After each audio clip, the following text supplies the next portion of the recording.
right off the bat, do you guys want to introduce each other? Graham, do you want to go first? Who you are, how you got into hunting, all that good stuff that people want to know? Sure, yeah. Yeah, my name is Graham Miller. I grew up in Big River, Saskatchewan. It's northwest end of the province in the bush. A lot of people don't believe me when I say there's bush in Saskatchewan.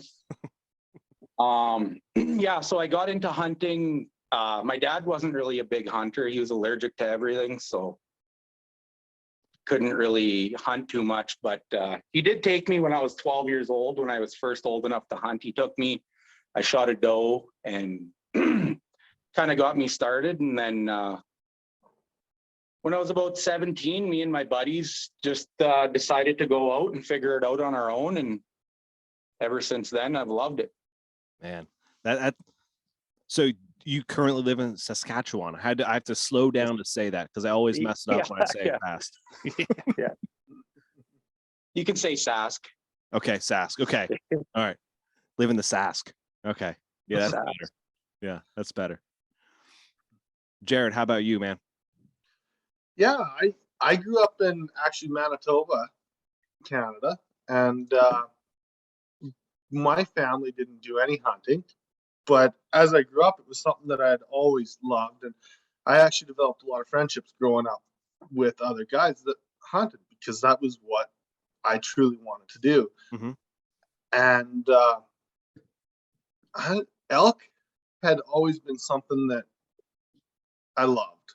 Yeah. Right from a kid. And I never got a chance to hunt them until I was older in life. But eventually I moved to Saskatchewan, and the opportunities we have here really presented for an elk hunting. So that's kind of where I got into it.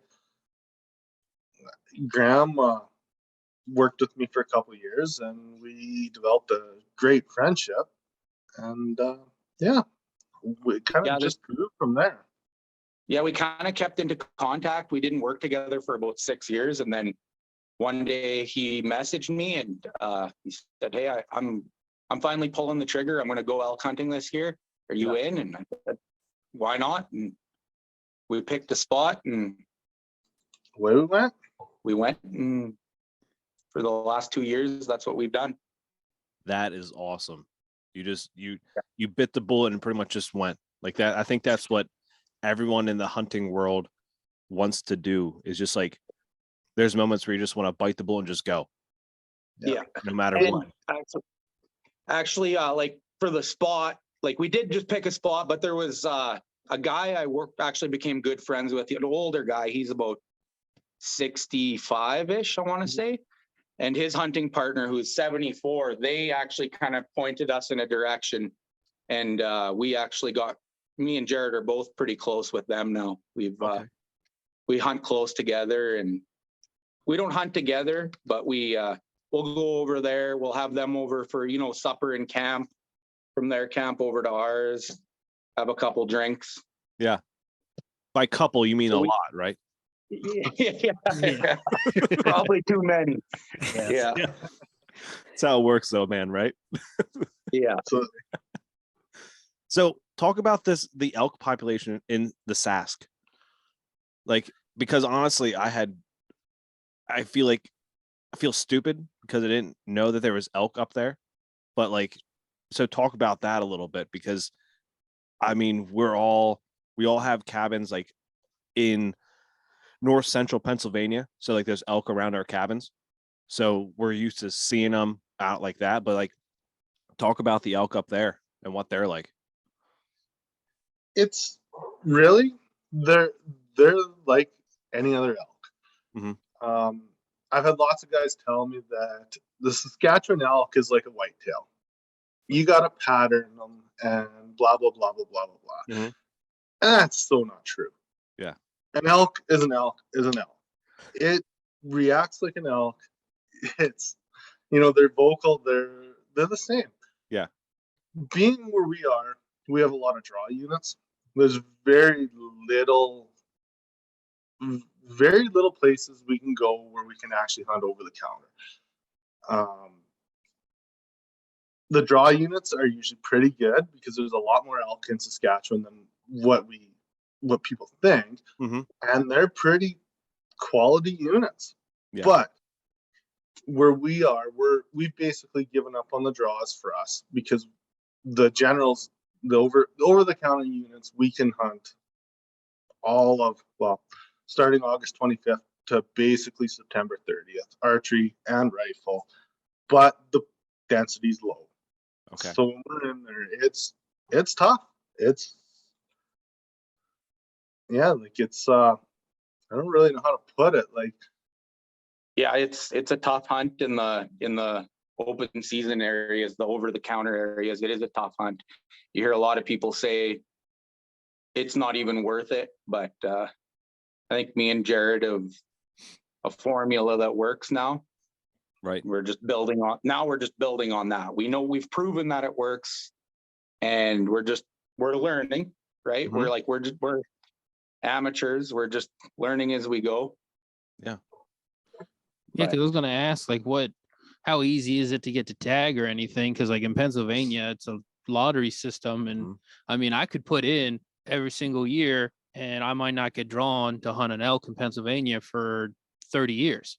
Yeah. That's just the odds of it. But you said there's certain spots that are over the counter, but you got to work pretty hard to go to actually fill that tag.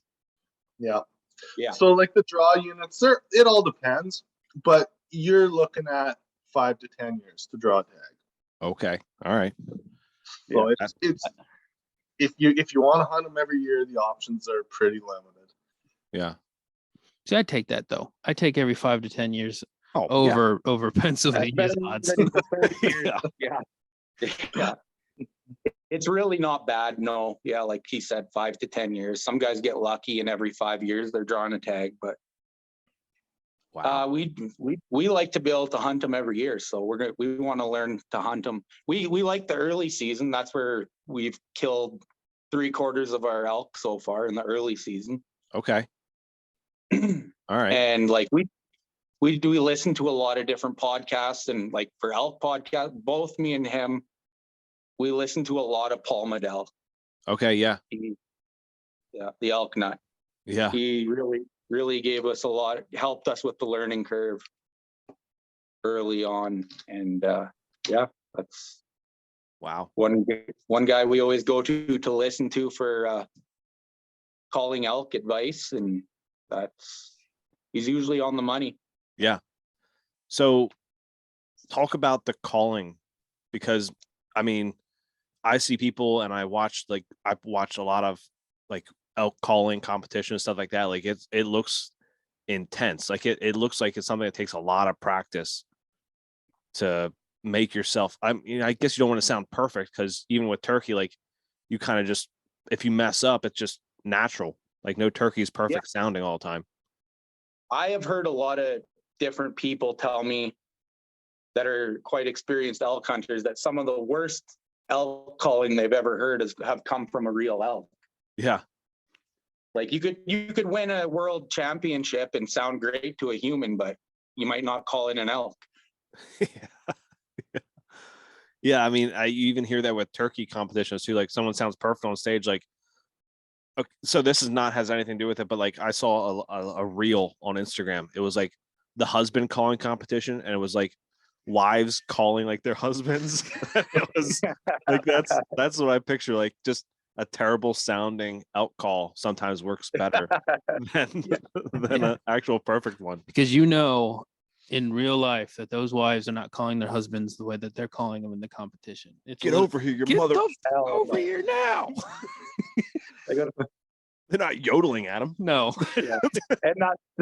And that's kind of like what we list. Like when you're trying to speak elk, it's just like your wife yelling at you. You want to listen to the emotion. When your wife's pissed off at you. Yep.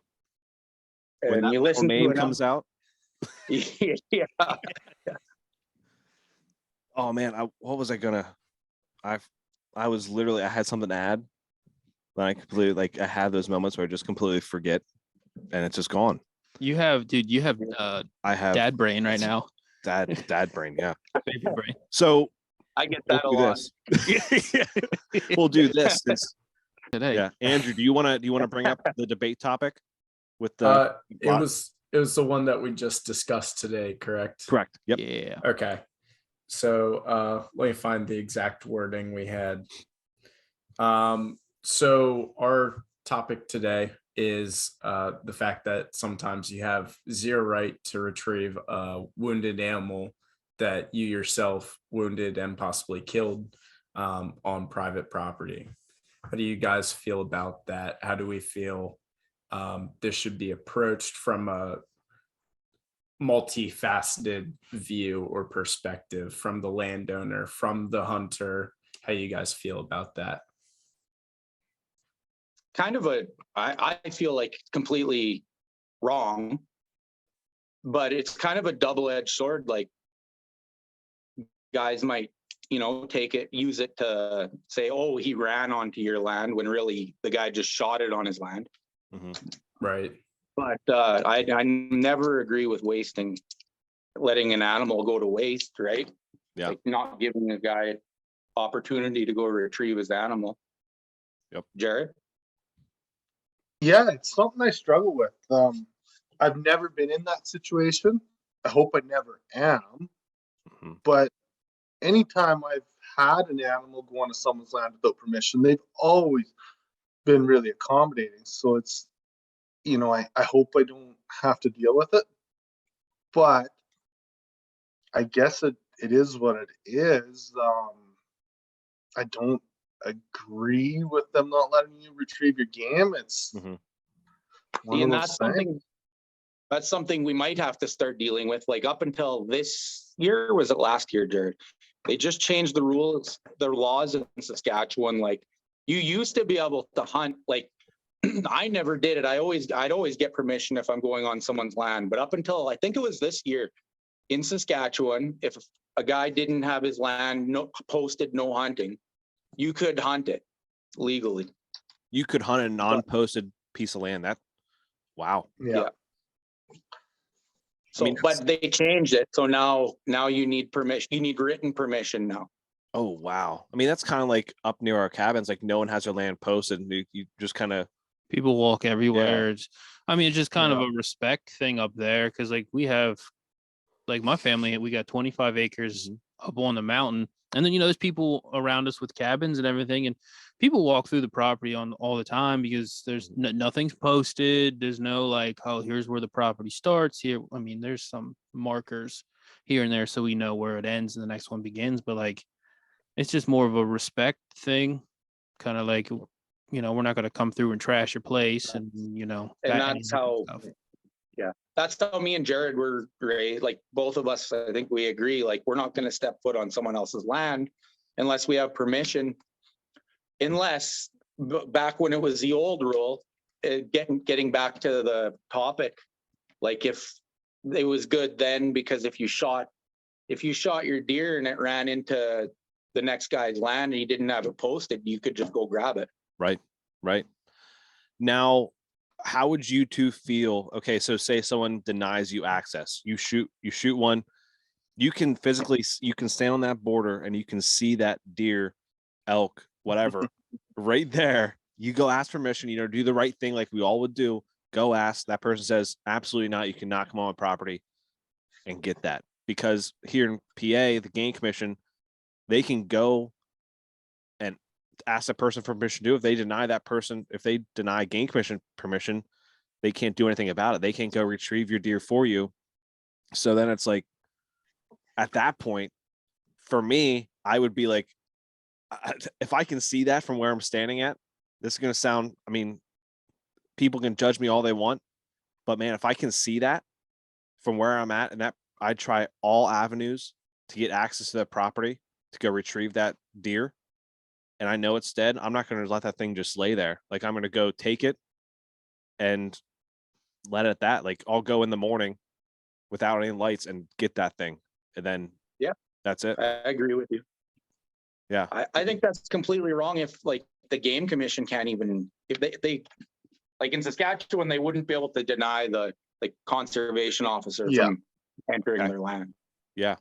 Yeah, I think here in PA that game commission can't do anything about it. Yeah, they can ask for you, but the landowner can still deny you. And it's I think it's the wording is very careful, because I think we had someone on, they told the story of someone shot a deer, ran onto someone's property. They denied them. They're like, oh no, that's my deer now, because it ran on their property. And then I forget who told that. Someone told that story recently. Well, I know And down in Illinois, someone told us about that. Remember? Was that what that was? I mean, he told us, but he just went and got it. Yeah, well, no, because then the game warden got involved, and the guy's like, "Nah, that's my deer now." And then the game warden was like, "Oh, where's your hunt license then? Where's your tag for this deer?" And the guy he wasn't a hunter, so then he ended up getting a citation because he claimed it as his deer. So he's like, "Oh no, that's not mine. That's fine." So then they were able to harvest the deer, but he tried to get away around it. It's like, no, you can't do that. Yeah. No, I completely disagree with that. I mean, yeah, there's got to be a line, but where do you draw it? It's hard to say. Yeah, because these people are denying you are most likely people who are like animal rights activists, all that kind of stuff, and they want to see these beautiful creatures, but then they're the ones that say, no, you can't come on my property to retrieve a dead deer and just let it go to waste. Well, it's complete opposite of what they say they stand for. Yeah, exactly. I mean, so for my opinion on it, I mean, that was pretty much my opinion. I mean, if you do all avenues and they don't allow you to get that, then I don't see the issue. I'm going to get it. Yeah, I'm going to go get it. Like that's the thing. Like I'm going to go get it. Like even if it's like 5 feet over the line, like I still feel like I should ask, but yet also like I'll just like stretch maybe. I was going to say, if you still have a toe in the other property, could you reach in and grab it? I mean, how are they going to know? I mean, if it's a buck, get a lasso and just like lasso his antlers and just drag him on without stepping foot on the property. your climbing sticks. You just like throw the climbing stick over there and just like pull it over. Yeah, like with the little daisy chain. They'll never know. Yeah, but I think actually, because I think my wife brought this up. I always tell my wife and see if she has opinions as a non-hunter. She, different viewpoint on certain things. And then she brought up, like, what if no one's home when you go to ask, but they have like one of those Ring cameras in the front, so they can actually see you. They're like, she goes, what would you do at that point? If no one's home for you to ask permission, do you still just go and get it? And they already saw you because you went to the front door and they have a Ring camera. I mean, usually those you can talk to. Write your phone number on a piece of paper and hold it up. Call me. It's a good one. That's a good one, Greg. I need to get a deer, and then just hold it up. Well, even that, it's like, if they're not home. I mean, early season here in PA, it sometimes gets 70 degrees outside. Anytime that deer lays out there, it's going to spoil. So like, at that moment, it's like, I don't know if you guys find it in the States as bad, like lately though, like trying to get permission, or like in that case, trying to get a hold of a landowner, like phone books don't exist. And everyone's got a cell phone. No one's got a listed phone number. So it is really hard to get a hold of them sometimes. Yeah. I don't know how the hunting public does it, to be honest with you. When they like said, I found the homeowner's name, and then I called him. I'm like, how are you looking this up? Because like I try to find that stuff and I can't find any of that. Like, who do you know that you can get access to this stuff? Either find them on like at home. Either they're at home, or I've started looking them up on Facebook and sending them a message through there. Yeah. Andrew, what's your thought on it? I mean, I totally agree. There's got to be like some fine line where a third party could be involved. Yeah. Especially like state employed people like the Game Commission. I feel like that should be a viable avenue for that type of situation, but I haven't run into that yet. I'd imagine anyone that I would run into would be kind of like disappointed that there was a dead deer because of where I do hunt, but you just gotta do what you gotta do to not let it go to waste. I imagine it would be also, you don't want I wouldn't want my kids to see a dead deer in the backyard in a cul-de-sac, or like one that like falls into a pool or something like that. Like at that point, it's kind of like they should say yes to get that deer out of there as quickly as possible. Oh yeah, Absolutely. I totally agree. Yeah. Totally agree. That's to see it in its natural habitat. Dead is one thing, but to Mhm. see it in a residential area dead, that's a little weird down here.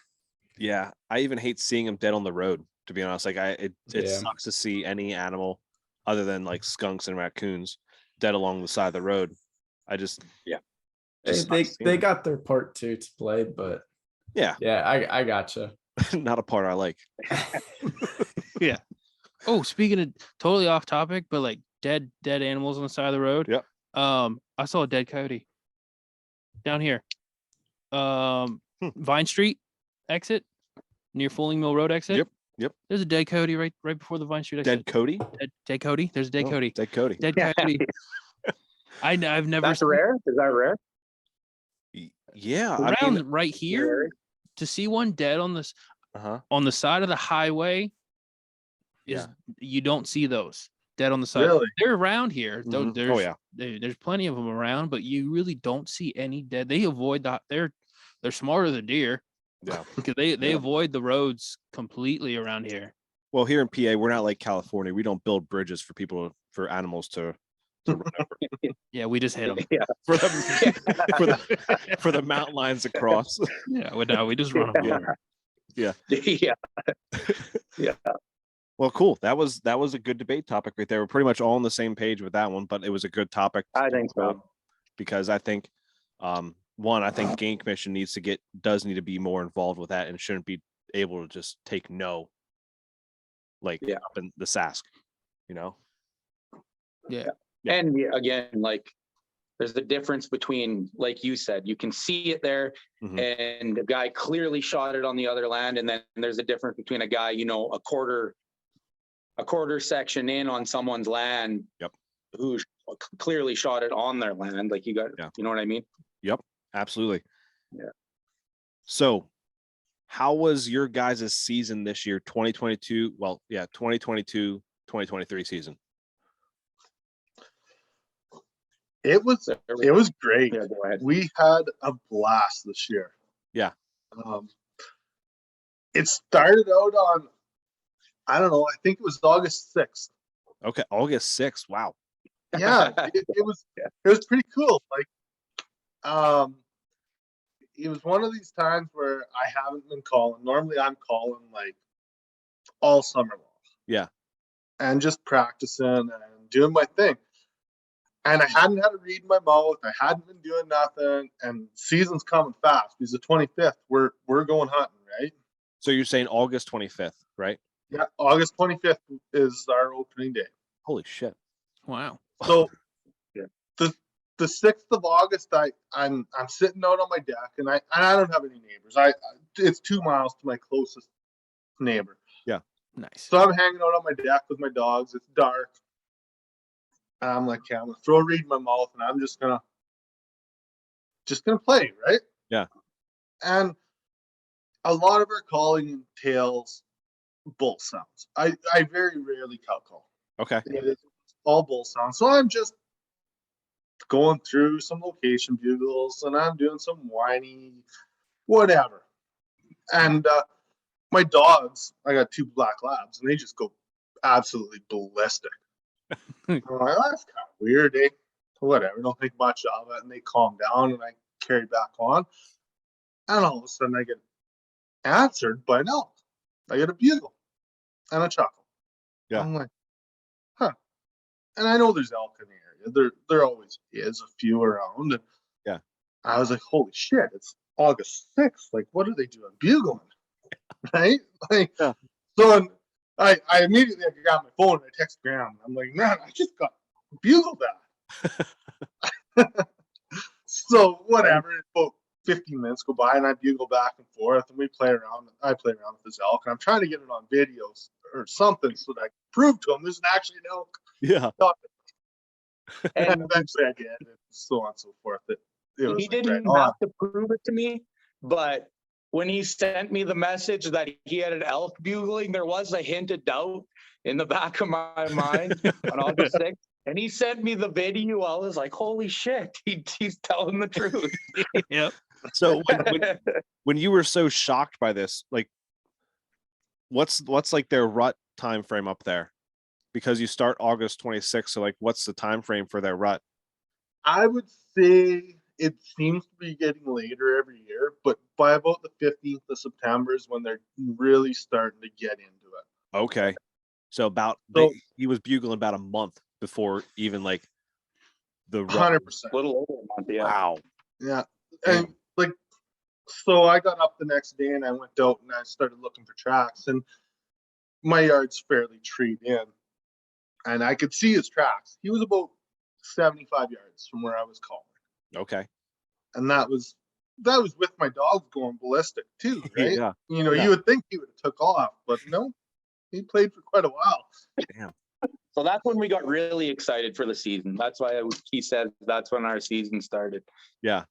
Then, You were like, then it was on. oh yeah. So do you find that the more, because here in PA, like we find that the more mature whitetails, they kind of go into rut earlier. Do you find that with more mature elk? Do they go into rut a little earlier than the general time frame? No, I would Yeah. say it's the exact opposite of that. Okay. We noticed that the smaller bulls will go in earlier and they start gathering all the cows. They do all the work. Oh, So okay. they're the ones that build the herds and the harems, and then as it gets closer to where these cows are coming in, that's when the more mature bulls, they'll move in and they run off the cows, Okay. or the smaller bulls. I mean, Wow. That's Yeah. interesting right there. Yeah, it seems like the opposite here for the whitetail, at least. All the Yeah. all the young ones do all the work, and Mhm. the mature buck are like, they're kind of lazy. Yeah, they found the first one That goes to into go into heat. heat. Like, and you know then what? Take it. Their standards go down a little bit. You'll Yeah. do. And then just, yeah. What, because Yeah, I mean, no, here in PA, like for the elk, I mean, I don't even know when is the generic, I guess, the rut. Andrew, would you know that, of like when that time frame is? I thought it was because we have like same. 4 seasons, 3. 3 seasons. We have 3. We have 1 in September. No, Okay. very end of September. No, I lied. Mid-September, Mm-hmm. end of October into November, which is like the Halloween weekend Right. into the first week of November, and then January. Yeah. Those For are the late 3 season. for late season. Those Yeah. are the 3. I think September's archery. The one in October, November is a rifle. Yep. And And that's that's- only for a week too. And the rifle they're season. only like a week Yep. each. Yep. And then January, I think, is archery, like a late season archery, I think, as well. Yeah, I late don't season, think it's yeah. rifle. Yeah. But yeah, I would say For the me- same. I feel like it'd be the same September time, mid to late September would be the rut. Yeah, because I'm Uh, trying to think when everyone like goes up there to like watch them, because there's a big time frame for when everyone goes up to like Benazet and just wants to see all these elk up there, and I think it it's is October. September. I think it's end of September, beginning of October. Yeah. Is yeah. when everyone decides to go up and flood the town. That When really is your sounds like the same whitetail time rut? frame as our rut. The whitetail rut depends on who you ask. Everyone says it's so free. It's the same. It's basically from Halloween weekend to the end of November. Yeah. That's basically I say like the big chunk of it is the first 2 weeks Yeah. of November is like, Mhm. I would say like the peak, if you will. But yeah, basically Halloween weekend all through November. Hey, there's still, I mean, sometimes through December, there's still bucks chasing. Yeah. They don't, it's just pretty not- similar to us then. Yeah. So I saw a buck locked down with a doe on this year on October 28th at 3:00 in the afternoon. Bedded in thick stuff. So like, and he was a more mature buck when I saw Yeah. him. So I imagine like from the 25th, October 25th to like maybe like the 1st of November is when like the first couple doe come in, like the first doe start coming into estrus. and then that's when they lock down with them, is what I'm thinking anyway, from what I saw this year. But Yeah. and then come Halloween is when you have a lot of cruising buck. Like I saw less mature buck, I guess, cruising at that point, because I saw a 7-point that was maybe a year and a half old. And then I saw a 4-point that was a year and a half old as well in the same area. So I'm thinking that's the time frame when they start cruising pretty good for that anyway. Yeah. Right on. Yeah. So back to the season. So after that, when was the first time you guys went out? Like, did you guys go out opening day then and just, you're like, I went out on the 24th and set up camp. Okay. And I hunted the opening day by myself, and Jared got there that evening, I believe. Yeah. Jared got there that evening, and we had some drinks, and then we were up early the next morning. And another thing to mention, like, this year was hot. Like, I forget, we looked it up for you guys for Fahrenheit, but average temperature was 27, 28 degrees Celsius, which, what did we say that was, Jared? I can't even remember. Around 80. It's in 80 degrees. wow. So in that situation, like, do you go towards the water then, obviously, for that, like when it's that warm out? For us, no. Oh. There's all kinds of water Okay. where we're hunting. So really, the water is You're always around water. Okay. yeah. Oh, everywhere you go. You're very far from water. So for us, no, it really didn't change our strategy all that much. It just was more meat care. And Okay. yeah, What we want to do, we want to try and get on top of them in their beds. Oh, That- all right. In that's we want to hunt them in their beds. Okay. All right. Yeah. So how So how do you scout from in their beds? Like, how much scouting do you do in the off season to find their beds? we've done none. Okay. Absolutely zero scouting. Basically, when we get there, we start looking for elk sign, and once it's a very low density. So some days we go and we don't see anything. Yeah. We don't see an elk track. We see nothing. Wow. But once we start seeing elk sign, they're not far. Yeah. You know, they're at that point we know that their beds are within, say, a mile. And when we it's start. that hot, it's that hot. They have the water. They're not moving very far. Okay. Yeah. So is Saskatchewan, like, is it more a wetland type area, like marshy type place, or is it mountainous, hilly, like rolling hills, that kind of stuff? I'd say rolling hills. Okay. But at the bottom of every hill, you've got water. All right. Right? Like it collects water. So it's definitely not mountainous. We're more, but it's thick. Okay. Like, it is thick. Very thick. I don't know if you're gonna find a 25-yard shot. Okay. Like, your visibility is non-existent. So you're relying on everything else. Wow. Geez, everything is danger close at that point. Yeah. Everything. Yeah, because Graham sent me You're telling me. Graham sent me the video of Did he? Was that this year, that elk that came in on you guys? That was my kill this year. Yeah, that was 7-yard shot. Holy fuck. And when he turned away from me, he was at 5 yards. I didn't have time to be scared, but after he was gone, we were so excited. But then I thought he was going to stab me. His antlers. All right, so walk us through this thing, because like, Talk about shit in a brick. Oh my gosh. when I had to, I think I watched the video like at least 5 to 10 times. Like, I was trying to decipher how close it was. I was like, all right, how close is that really? Like, and then the fact you keep Because it's a running. fisheye lens, it's hard to tell. But yeah, he was 7 yards away. Yeah. But yeah, like that. Go ahead. Yeah. It's hard to even explain it. Like, we were in the middle of a grind. Yeah. Like, that was day 12. Day 12, how many days? How many days out of 12 out of what?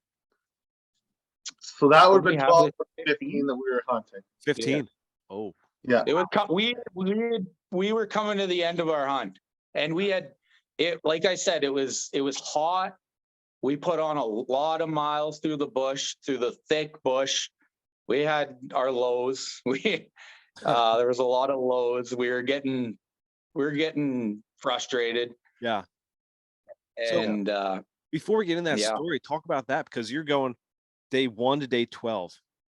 And Yeah. I'm with how thick it is, I imagine you're not you can't glass like we do here in PA. Like if you go out in Colorado, you just sit on top, you glass, you could see stuff from far away. But here you're not seeing it. You hear them from far away. Did you hear anything within those 12 days? We hadn't Day heard a one. single bull. What? well, like We had not for vocalization, but that first day, the one winded me, and I heard it run away. Okay. But that was it. Wow. So we talk yeah, about we the had- mental status of like you're out there for 15 days, you're planning 15 days. On day 12, you finally get one, but there's day 1 to 11. And even and another and the Yeah, morning of the another- 12th. Like, what is Like- your mental status like? Like we were in elk sign before those, we had found some wallows and we had been busted a couple other times. But the wind where we're hunting is a killer. Yeah. It's back and forth and it's swirling. And there's no thermals. Like everybody talks about thermals in the mountains. Well, we don't have the mountains. There's no up and downs. Yep. But the hotter it is, the more it swirls. Okay. Yeah. So there's you'll like- be standing there and you'll be being calling. toilet. You'll be in a great setup. You're calling for 5 minutes and you feel the wind at your back. And you go, I'm done. Wow. We're screwed. It doesn't matter. Like, Yeah. and so that was the hardest thing for us to get over was the wind in those first 12 days was so atrocious. And some days we would look at each other and not even want to talk to each other because we're so frustrated. Yeah. yeah. But that goes to show the friendship we have because it's just you go back to There's- camp, you get over it, and you start Yeah. over again. There's times when you think to yourself, why do I even like this? Yeah. And then you watch that video and that happens, and it makes it so much more. The payoff is so much more. Oh, heck yeah. after you've been- I mean, so when you first heard him bugle, did you hear him bugle from pretty far away before you actually obviously farther than 7 yards? So when we got into that bull, Yeah. the day before, half of Saskatchewan moved into the bush and started hunting. And where we were hunting, there was people everywhere. Yeah. And we had said, okay, we pulled up our maps and we're looking and we're going, well, if everybody's over here where we've been in sign for the last And 3 or 4 we'd days. seen, we knew there were bulls over there at some point because there was bull sign over there. Right. So we said, if everybody's in there, let's come in from the opposite direction. Mhm. It's a 2-mile walk in, which doesn't sound like much because everybody walks forever nowadays, but Yep. Yeah. we know the area. We know nobody goes in there. We said, let's walk in and get into the other side. And it took us 2 or 3 hours. We Mhm. slowly worked our way in, trying to get the wind right. And finally, we're getting close, and we decided we're going to stop and have lunch. Mhm. So we're sitting there and we're eating and we're BSing like whatever. We're not real quiet when we're in the woods because we found it doesn't really make a whole lot of difference for us. Right. So we're chatting and eating, and I look at Graham and I'm like, man, I'm sitting in elk shit. Fresh elk. I look down and I'm like, man, that's fresh. So now we're getting pretty excited, right? I can Because feel the warmth. yeah, pretty much. Yeah. So we wouldn't have went more than a couple 100 yards, and we got kind of to a knob on the edge of like drainage. Mhm. And Graham was looking off at something, and I gave just this lonesome nothing bugle. It was pretty quiet. And I'm sitting there listening, and all I got back was a ew, ew. Mm-hmm. And I turned and looked at Graham, and I'm like, did you hear that? And he listens. He's like, what are you talking about? And so I gave one. I'm half deaf, by the way. Yeah. So, yeah. So I give one more of these little. It's really a nothing bugle. It's not even a Yeah. location bugle. It's just I'm kind of feeling myself, right? Right. Yeah. And this bull hammers me. Like, he just outright, get the hell out of Yeah, Yeah. this is my area. Get out of Yeah. here. Okay. So at this All right. point, we're now looking at each other like, holy shit, what are we going to do? Mm-hmm. And Graham's looking for a place to set up, because at this point, he was our primary shooter. Right. I was doing all the calls. Yeah. We were So, yeah, to frustrated. touch on that too. Yeah, like, so I spent most of the summer shooting, and Jared's the good caller out of the two of us. He's the caller. Yeah. So Yeah. we were so frustrated after 11 days. We looked at each other, said, okay, you're going to call, I'm going to shoot. He might have said it, I might have said it, but that's what we're going to do till we get a bull down. Yeah. Yeah. Because before that we were swapping, but going back Yeah. and forth. But So I snuck back about 6 yards, because it's all the room we had. Mm-hmm. I would prefer to have been about 20 yards behind them. Right. But that's all. It was about 20 feet. This little knob we were on was straight down, and it was 20 feet all the way around us. Like, Wow. so I we're got just on that a landing. as far as I could, and I give a couple cow calls, and I don't know why I did, because this bull had no interest in a cow call. He was committed right from the get-go To running you off. Yeah. oh yeah. Yep. And it was just out of instinct. I gave him a couple chirps and whatever, and I gave him one more bugle, and he never responded, but we could hear him. He was running through the bush. Yeah. Oh man. Like, and I don't know what made me think of it, but right when we set up, when we heard that first real bugle, Yeah, I threw my bag off my back, threw it down, and I just grabbed my camera, threw it on my head, and I was glad I did after. But yeah, that was a once in a lifetime thing. But for anybody that's seen the video, it without seeing it doesn't matter. But when that bull came running up, he came up, and he was looking directly at me. He had no idea Graham was 6 yards in front of me. He had me pinned from calling where I was standing. wow. Yeah. I mean, I've heard a lot of, like, I watch people do that. Like, they always set back like 10 yards from the person who's actually shooting, because like that draws the elk to where they're calling from and not paying attention to the actual shooter. So the shooter has that, like, that 2 seconds, if that, to even just get the shot off like you did, Graham. Yeah. Well, You've seen the video. Like, when he came up, he was looking. If you watched, like, in the video, that bull was staring directly at me. Yeah. And Graham was only about 3 yards off to my right. Yeah. And had 6 yards. But Yeah, that was enough to.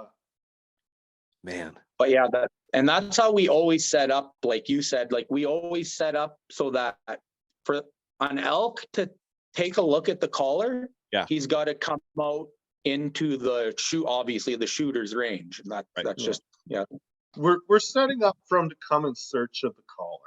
Okay. Yeah, they want him in search mode, and makes sense. Yeah, I mean, that makes a lot of sense. I mean, I'm sure a lot of people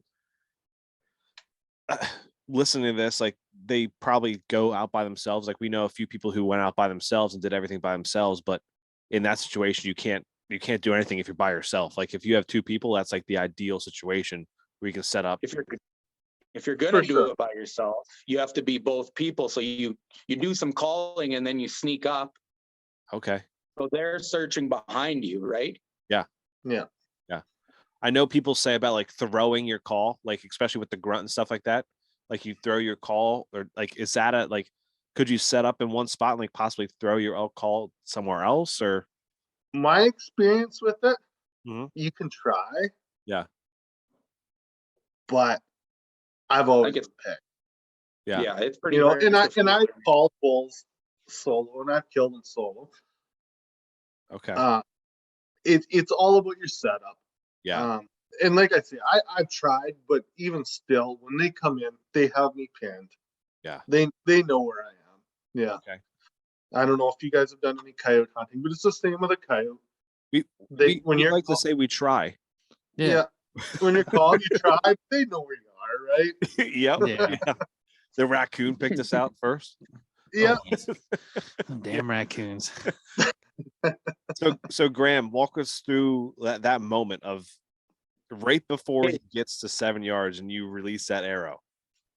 So Walk us through the whole Jared thing. let that last bugle out, Mhm. and we didn't hear an answer. And I actually remembered from one of the podcasts we listened to, it said if they don't answer and they're being quiet, that's the time to get ready because they're coming.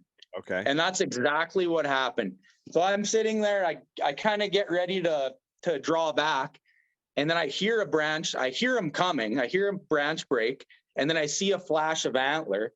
And he was probably at about 12 yards at that point. So, and then I drew back, and as soon as I got a shot, as soon as I could see him, I put all 4 pins on the kill shot. He was so close. That's what one thing Jared asked. I think Jared asked me after, he said, "What pin did you use?" I said, "All of them." Yeah. I mean, when it's that close, I mean, there's really, you don't need a pin for that. Just put the circle literally on him. Yeah. Exactly. Yeah. Yeah. That No, that one was of the things a moment I'll never forget, though. one of the things we did last summer was we really studied frontal shots. okay. And quartering too. Yeah. Quartering 2 and frontals, and there's lots of bad reviews out there. Uh-huh. I am 100% for a frontal. Okay. All right. Now, Anything under 25 yards, I'm taking it all day long. so There's Yeah. too many goodies that you're gonna hit. 25 yards on the ground frontal. Would you take you probably don't hunt elk out of a tree stand up there. So Nope. would you ever take a frontal shot out of a tree stand? That would be a hard shot to take. Yeah. Yeah, I just don't- the I angle don't that think- I think I could. Yeah. We don't hunt tree stands because we're about calling. Yeah. Yep. Right. I know a lot of people that hunt up here. I would say 90% of them hunt tree stands. Really? Okay. Yeah, the salt licks. They set up on salt licks. Oh, so they can you like bait up there for the elk? Yeah. Really? Wow, I Yeah. did not know that. Mhm. Yeah. I'm not for baiting. So To be honest with you, we're not either. Yeah. But because in the end, I'm gonna be real. 1 out of 10 people shoots an elk over a bait. yeah, I'm sure. I mean, they get probably so used to it. It's like, why would I go over there? It doesn't benefit me at all to go lick that block. And they pretty much shut down their salt licks. Like the elk quit craving the salt by the time the pre-rut starts. So they're gathering herds and they've dispersed from them anyways. So it's Is it just- only salt licks that you guys tend to see being used, or someone bringing in a 50 bag pound of corn, or anything along those lines? the bears are a problem with the corn and all that stuff. Yeah. Mhm. It's so thick with black bears that the elk don't get a chance at the grain, basically. That makes sense. Yeah. So that from what the minimal amount I know about baiting for elk is, that's why the guys are running salt. Okay. All right. That's a first. Yeah, I've that's a never- first for me. I didn't even Yeah. knew that was a thing. I Nope. know like certain states you can bait for deer, Yeah. bait for bear. Some of them down south you can bait for basically anything, wild hogs, you name it. But like no one ever talks about Mm, baiting an elk. no. Well, when Graham and I decided we were going elk hunting in this area, every single person we talked to said to us, set up a tree stand, put out a bait. Yeah. And We haven't done that yet, and we've filled every tag that we've had up there. So Yeah. So it doesn't even seem like baiting's worth it. At least for you guys, you're like, yeah, we could do for it. us, it isn't. Any of those guys we talk to, they're killing an elk every 3 to 4 years. So for us, And- we looked at that going, well, that's not what we're into.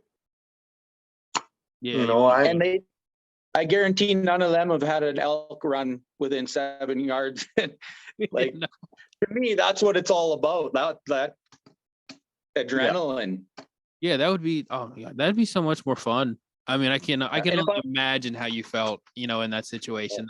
That'd be so much better than just sitting 20 yards off of a salt And block. that's what we do with whitetails. So like, we want to hunt them a different way. Yeah. We want to do some different hunting, and that's what we said to it. We both were on board.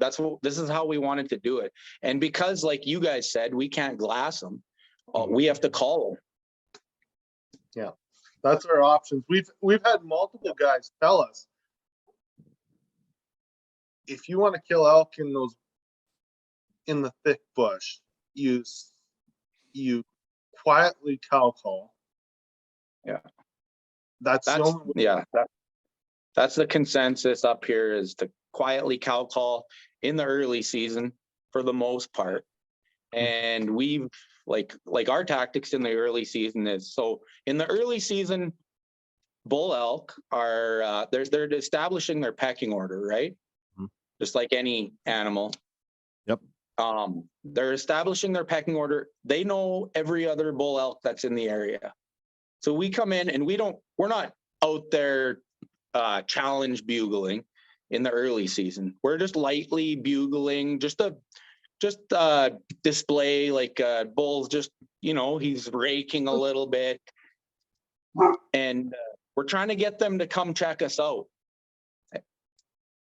come have a look and see who the new guy on the block is. Do you Yeah, find success with the raking against trees? Like, Oh, as man, you bugle? Oh yeah. Oh, I'll tell you another hunt I had this year that Graham was a part of. Yeah. It was in a draw unit close to my house. And we spent the first night, and then the next day we got out and we went hunting, and we had a very poor day. It wasn't good. And it's a high density elk area. So we know it's gonna be good. Right.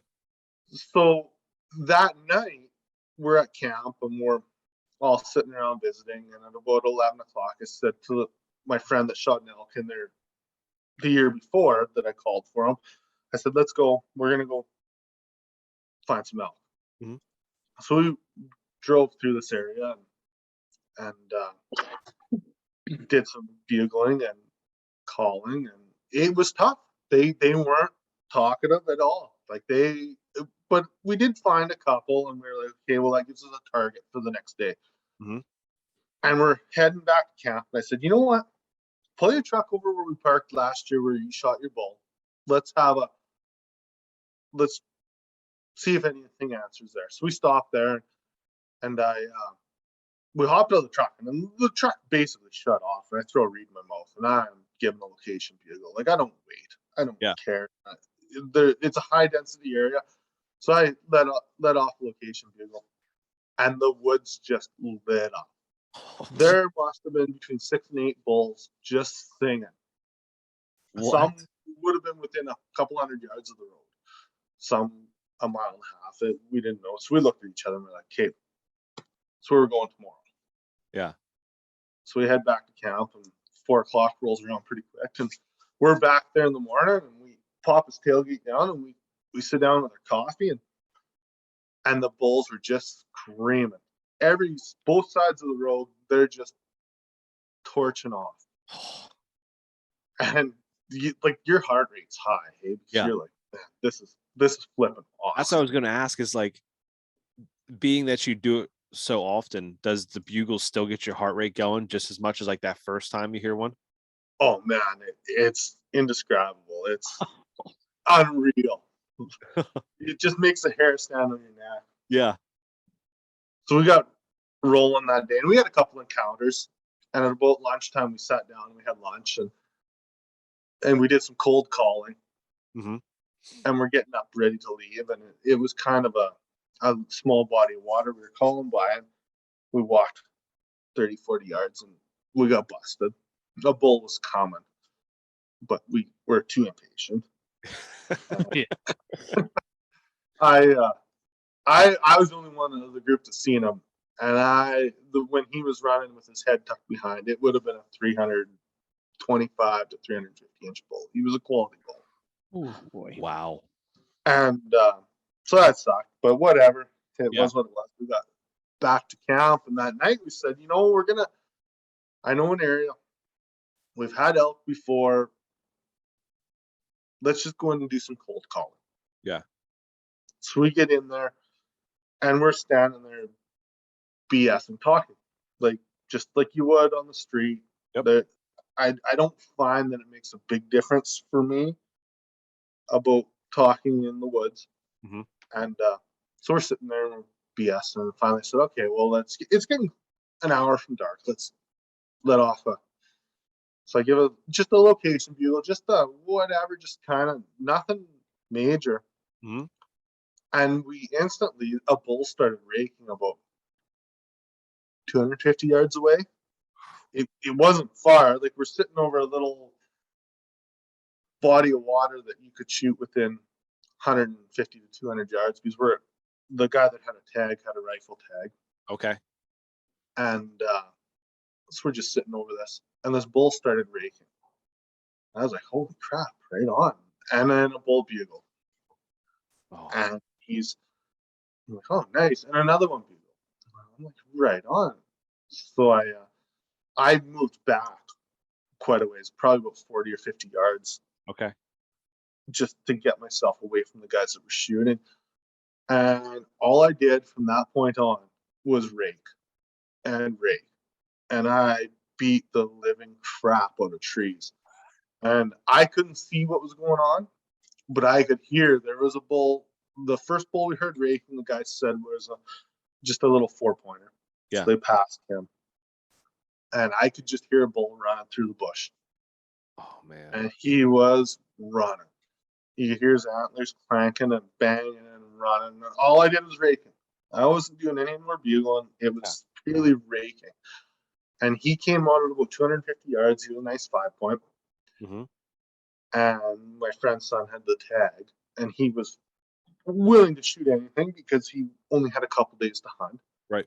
And that bull covered to within 75 yards in under 15 seconds. Holy Oh crap. yeah. He was running. You booked it. Yeah. And there was and my friend anyways, he shot him. And afterwards, my friend goes to me, I think he'd have crossed that water and came right to us if we would have waited. He was coming so hot. Jeez. And all I was doing was raking, Yeah. right? Like, it was just that display of another bull in his area. Mm-hmm. Yeah. He Exactly. was not happy. Yeah. Wow. Yeah. So I mean- that would have been the 18th of September. Okay. And typically I found by the 18th of September they're herded up, but this year they weren't. They were still very pre-rut. Lots of pre-rut. So it was pushed back a little bit for you guys too. Just like, I mean, Yeah. People say the rut changed almost every year. So Yeah. I mean, it just depends on the weather. Like if it's too warm, I mean, I think I don't know what it does. Like, this year was hot. Yeah. I've had other years that were hot. I took my brother out one year, the same area. Yeah. And the 12th of September, they were completely full rut. Huh. I'm gonna wow. type deal. So I don't know, every year's so different. It's such an intriguing thing. Yeah.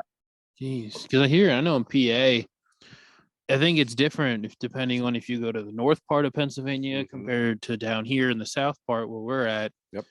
Up north, I think it's consistent.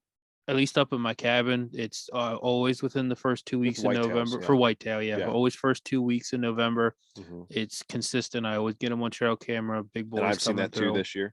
Yep. Down home is because it's warmer down here than And it the is up pressure. there, and it stays warmer longer. And the pressure too. Mhm. It's you have no idea. Yeah. It's just kind of a Yeah. guessing game. Just like Yeah. if you're not in the woods, then you're not gonna know. Yeah, exactly. Yeah. Well, last year I killed my elk August 25th, opening morning or opening evening. Oh, I guess not this last, like 2 years ago Yeah, now. yeah. yeah. So Yeah. compare those two. So you had the one this year where you waited 12 days to shoot yours. And then Yeah. one last year you had Did- got pretty much opening day. Yeah, opening day. So I mean, And there that's where we came in this year. We knew it wasn't gonna probably happen the same way. Right. But yeah, it was 2 completely different years. Yeah, like first year you get one on the ground opening day, that really takes a lot of pressure off and you can really enjoy yourself. Yeah. But yeah, this year it was a grind. It was a grind. Yeah, I mean, because Like- even for me, it's like your main goal is to always get one down in our season, early season, so then you don't have to, Yeah. you know, put your wife's significant other through like the whole season, the grind of the whole season, and like have her just like, are you done hunting yet, or like how many more Yeah, I days? hear you How there. many more I hear days you you got, there. or like Yeah. But when's the season over? Yeah, like- Then that's when I'll be done.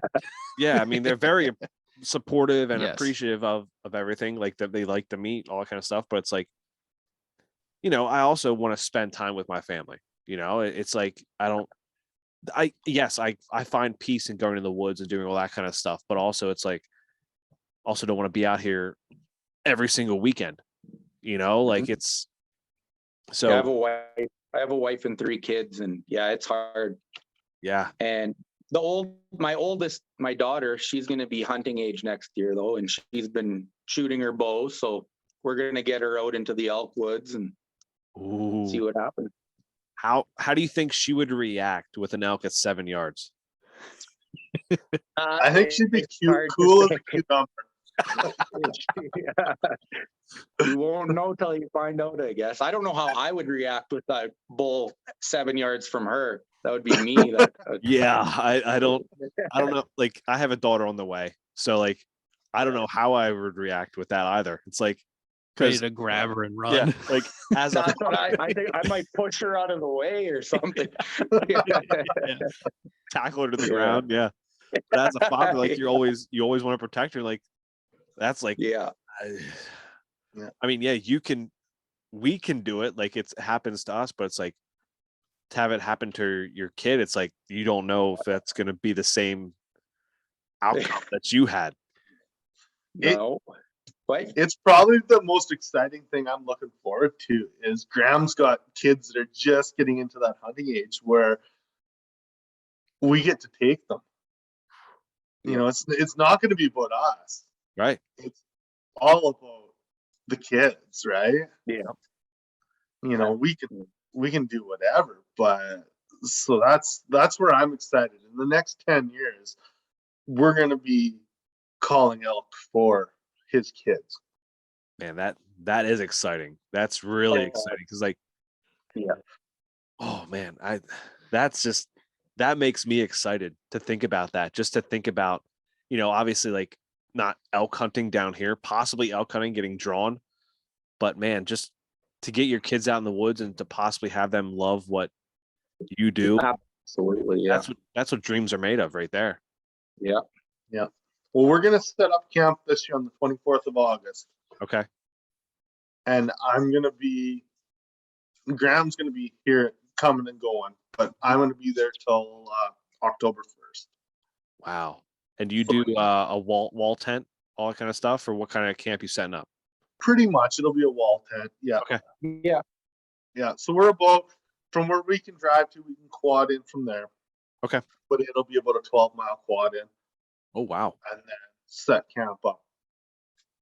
So do you have to get a special permit for take a quad in there, or do you have We don't. horseback or?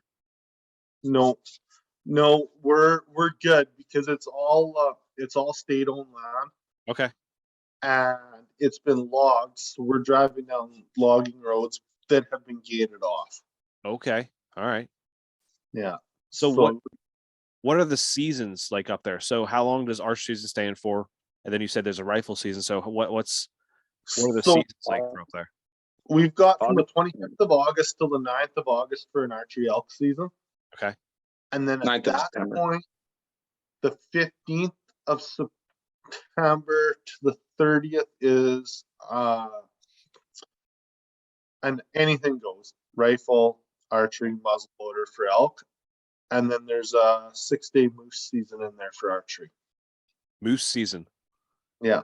Yeah, you got I moose up there. completely forgot about moose. Yeah. Yeah. Completely forgot about it. And Wow. and whitetail is open the whole time for archery.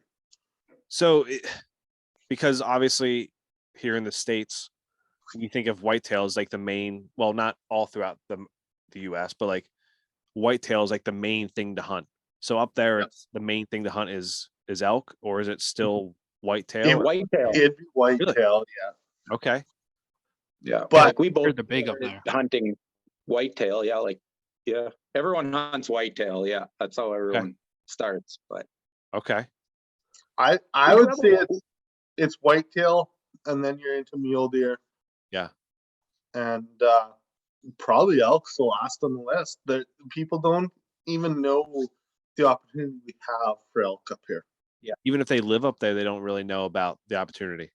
Not really, no, because Wow. it's a very small area. Yeah. If you don't know how to call, you're in trouble. Okay. Yeah. Like we say, there's nowhere to Right. glass. Yeah, right? exactly. Yeah. Even when you're rifle hunting, I've been a part of 8 or 9 bull elk being taken in the last 6 years Okay. between the OTC area and some draw units, and 90% of them were within 40 yards, whether it was a rifle or bow. Yeah. I mean, that's You about know, like here in PA too. Like the average shot here in PA is probably about 40 yards, whether it's archery or rifle. Like, I mean, Yeah. granted, I took a 170-yard shot at a doe 2 years ago, but yeah, It's from like from one mountain. pipeline to pipeline almost. Yeah.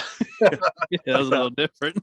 What are your well, you said something about there's plenty like black bear. Is there a lot of black bear hunts up there or piles of it. yeah, Yeah, I haven't hunted black bear myself. Graham, how many have we had when we were elk hunting? A couple that we've called. we've seen a couple, but like Um, even Typically, before I moved from Big River 3 years ago, the population has skyrocketed in Saskatchewan, northern Saskatchewan. like if you talk to anybody where we're elk hunting that cow calls, Mhm. they're probably calling a black bear in every other day Wow. wow. To an elk call. to an elk call. To a Holy cow. Yeah, cow. See, we very rarely, like, until it gets later, September 2nd to 9th, Yeah. we probably don't even make a cow elk sound. Okay. We're 100% bull sounds until Yeah. the 2nd, 3rd of September. So we don't call the bears like the other guys do, but the guys that are using like a cow call, they're Yeah. calling bears really religiously. Okay. Now, do you bait for black bear up there? Like, is that where they have You can, yeah. We don't because we've never really hunted them, but yeah, there's a lot of guys baiting for them. okay. All right. Boats out there. So can you bait for pretty much anything up there? Is Yep. it like, oh, wow. Even for moose? It- Like bait for moose? Yeah, I've done.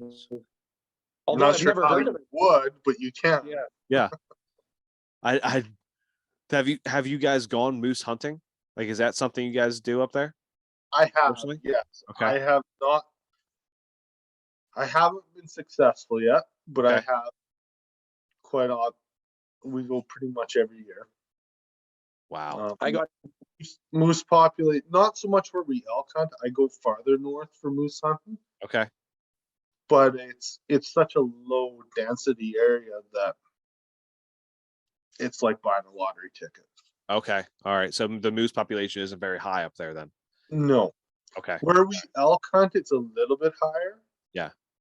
So we're hoping maybe in the next few years, if we archery hunt it, we may have some success, but we'll see. Okay. Yeah. That, I mean, that's definitely, that would be a cool archery hunt to go for a moose. Like, Yeah. imagine a moose at 7 yards. Like, Yeah, that would be something. I think I might I'd actually put- shit at that point. Yeah. Well, I'm pretty I sure grew the first thing I asked Graham after his bull elk at 7 years was, "What do your shorts look like?" Yeah, yeah. I'll never forget it. That was fun. It was a lot of fun. But I know the whitetails up there, they're pretty big. I know they've been talked about, like people talk about how big the whitetails are up there. Like Yeah. size wise, like they're like what I've They're fun. Yeah. like there's like 300-pound whitetails that sometimes are shot up there, or my thing is somewhere else. I don't know. We I've have- never heard of a deer that big. That's pretty big. I honestly couldn't. I've never weighed a whitetail. Yeah, I've never I always like I read stuff on forums. I think Yeah. it's a thing from the States that you like, because I read things on, you know, Facebook groups or forums that Mhm. guys sit talking about how much their deer weighs. I've never weighed a deer in my life. I have no idea. Yeah, because I mean, me and my dad usually weigh our deer like when we get them, but I mean, Yeah. it's just what we always did. But yet we Mhm. don't have like I've Well- known some buck that I've seen this year that have gotten harvested. They've been pushing like 200 pounds, but I mean, we consider that big down here Yeah. for our. Oh yeah. Did- It's massive. Did I know I Graham always send you talk any about- pictures? Did Graham send you any pictures of his whitetail from last year? Yes, he did, and that thing was massive. Let me just pull it up here. Yeah, that thing, that's a massive whitetail. That's huge. Oh yeah, it's a big boy. Yeah. Also a That mule was- deer too, right? Yeah, I got him last year.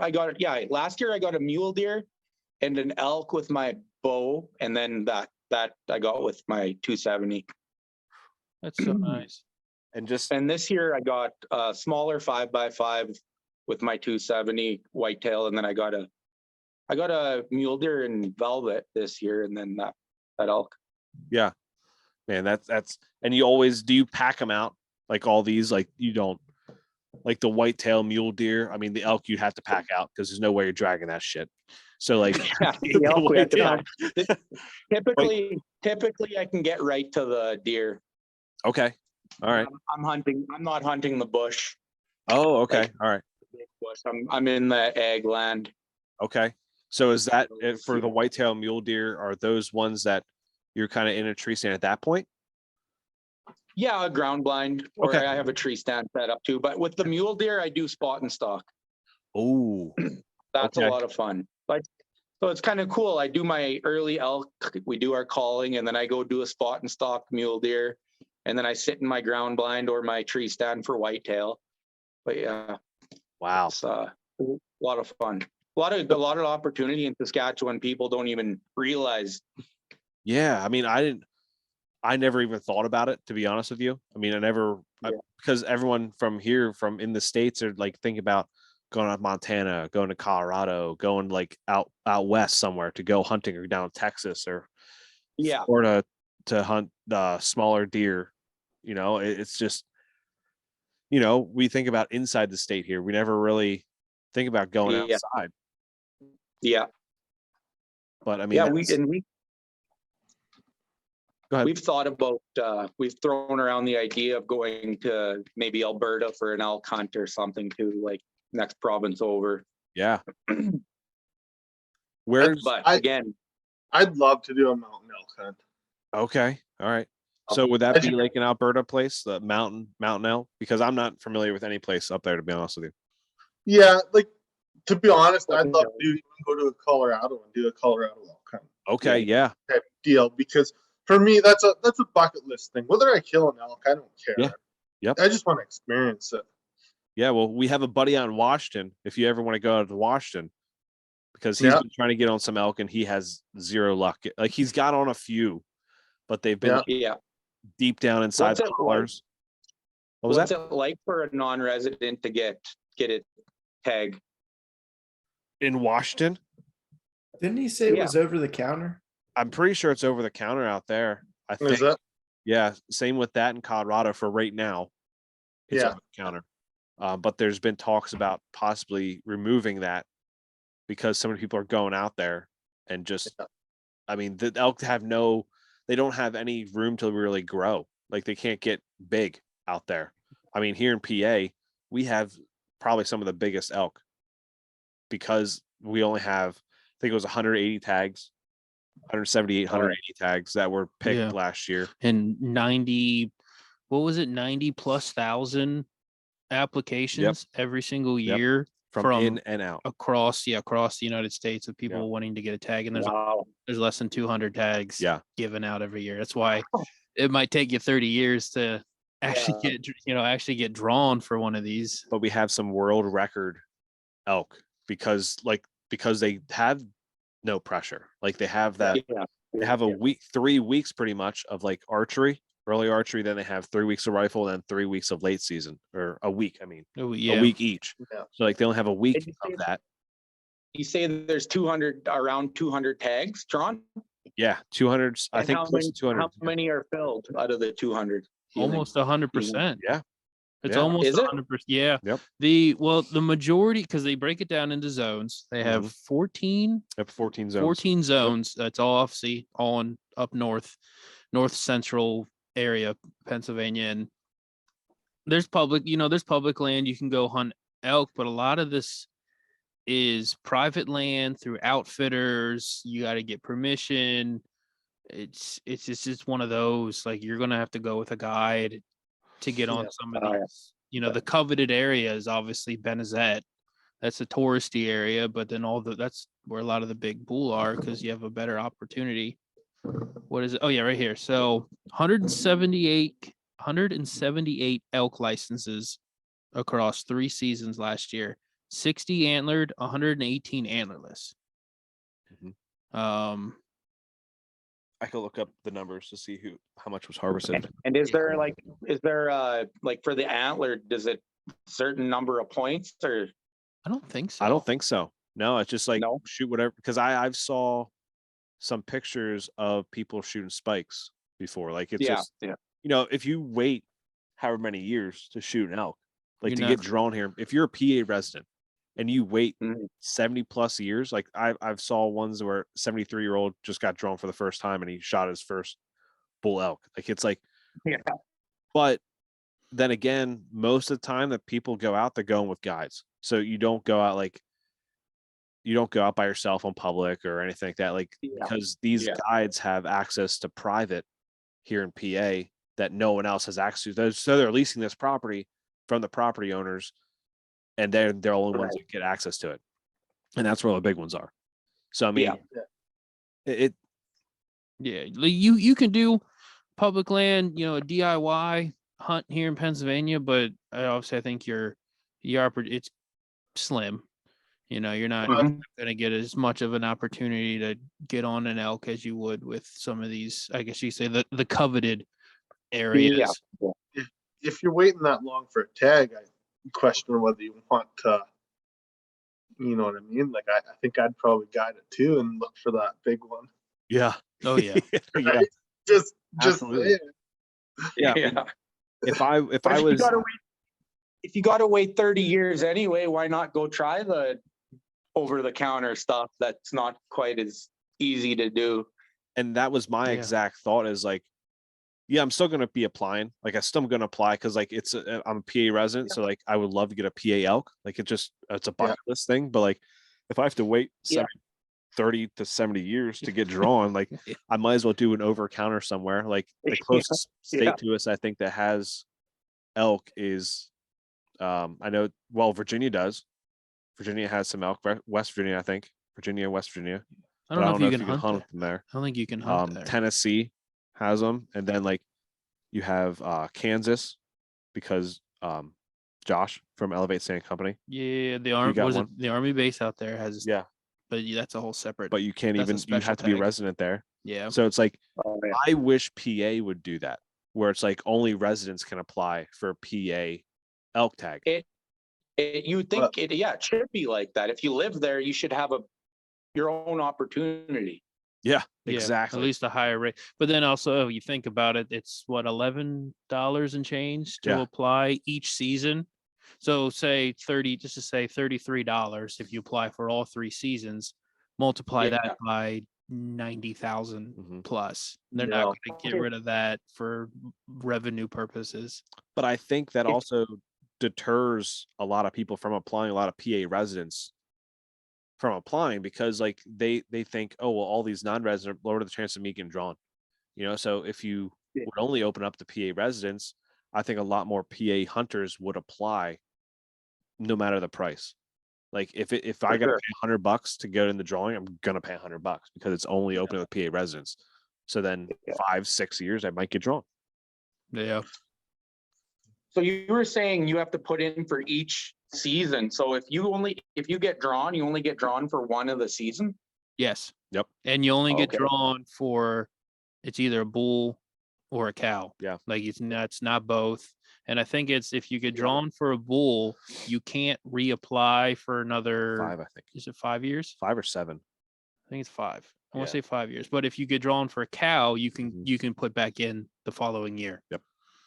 All your points are gone. But then So you all have your to points start are from the gone. Start bottom from the again. beginning. Yeah. So I mean, I Hmm. don't know. The PA elk system is just, to me, there's a better way to do it. Mhm. A more So- fair way to do it. Put it that way. So would you guys be more interested in heading west then Oh yeah. and still apply at home? Oh yeah. I think I would definitely head out west. Like, Yeah. like obviously the opportunity out in Washington, Colorado for right now. Like you have over the counter states. I mean, it's almost like whitetails. Like you apply for five points in Illinois. Okay, 5 points in Iowa. I apologize. Iowa, and you can get drawn there after having 5 points. So it's like but that's for whitetails. But like I would rather go somewhere where having at least an opportunity to go out there and shoot an elk. Yeah. Compared See, like, to, I'm not much of a whitetail guy. Yeah. I struggle with sitting in stands. For me, it's just not my gig, right? Yeah, Like yeah. I would rather wander through the bush and have no activity all day. Yep. But when it happens, it's high intensity, right? Yeah. Yep. That's my gig. So Well, yeah, if you look at it like that, like I would 100% do the same. Like whitetail hunting is boring as fuck. yeah, it is. Yeah. But here's where I'm going with this is I've read all kinds of forums down in the States. I've been so enamored about elk in the last 10 years, it's unreal. And I hear all the negativity about Eastern guys heading west Mm-hmm. and hunting out there. Like, but honestly, I don't care. We're two amateurs. Yeah. That learned how to call, figured out how to kill elk. Yep. And I will go anywhere. And if I've got an elk that can hear me, I guarantee we're getting an opportunity on it. Wow. So my biggest advice to people is don't worry about anything.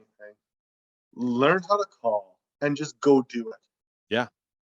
Because And be confident in your calling.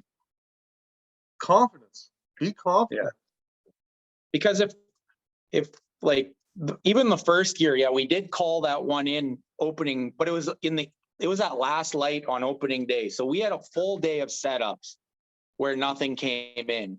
Yep. And if we would have gave up on what we decided our game plan was, we never would have called that one in. We would have changed it up and Yeah. maybe we wouldn't have got anything. Maybe we would have got something. It's hard to say, but Exactly. Yeah. So we had the one listener question that we got was from Hallie Miller. There's I guess, new gun law that's happening up in Saskatchewan. Like in is there some- Canada. Oh yeah. Okay. All right. Yeah. So how's that going to affect, I guess, rifle season up there? Is it going to Nothing. really affect anything? Okay. Not gonna change nothing. Okay. Thank you. All right. Just semi-auto. There's gonna be the odd gun that you won't be able to use, but if you're using a bolt action rifle, you'll be fine. Okay. Yeah. Okay. Yeah. So pretty much. It's a minor point. Yeah. It probably will be amended in the years to come and forgotten about. Just but like a lot of things. yeah, Yeah. But Where can people follow along with you guys and reach out to you if they have questions or anything like that, or just advice that you want to give anyone like you just gave Jared? I'd talk to Graham on that one because I don't have any social media He's stuff. not a social I'm media. sorry, guys, but Yeah, you're hard I'm to get a hold of. always willing. You can find me. I'll talk elk all day long. Get a hold of me and I'll.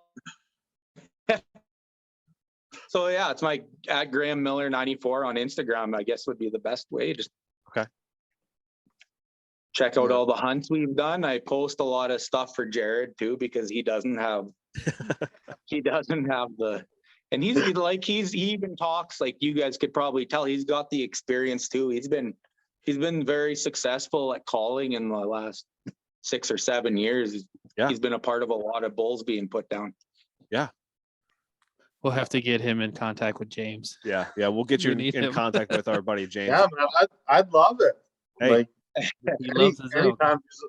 I one of my bucket list things to do is to go down to the western states and do some hunting.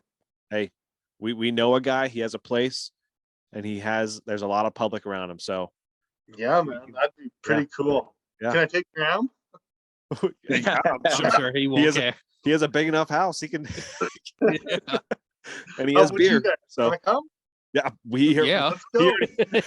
he already laid the off route for us. He wants me to go out there and hunt bear. Or, I think it was pretty sure it was bear. Bear's over the counter over there.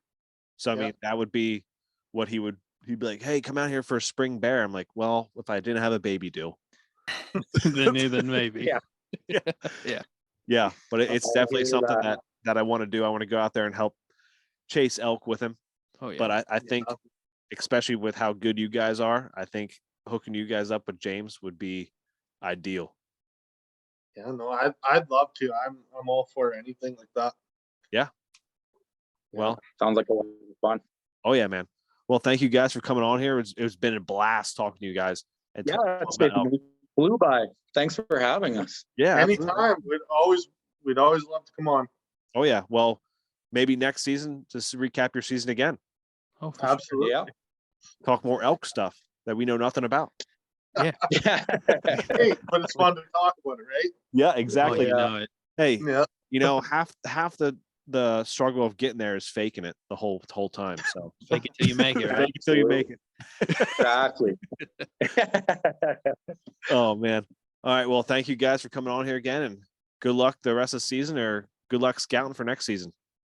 Awesome. Thanks, Thank guys. you. You guys too. Thanks, man. Nice. See ya. Take care, guys.